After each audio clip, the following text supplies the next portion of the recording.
How to perform basic math in Google Excel. Hello everyone, this is Sabrina here to help you today. So without any further ado, let's get right into the video.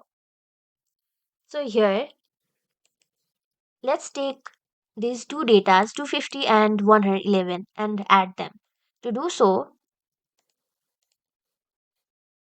all you have to do is hit equal to, press this one, and then for plus, add the plus sign and then press enter.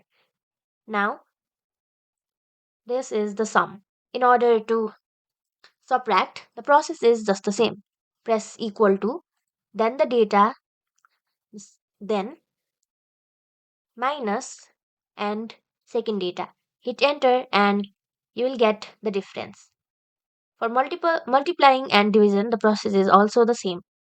Equal to data asterisk second data and enter.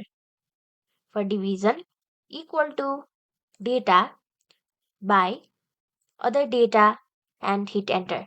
So that's how you do it. Thank you for watching this video. Make sure to like, share and subscribe to our YouTube channel. If you got any questions, comment them down and I'll catch you in the next one.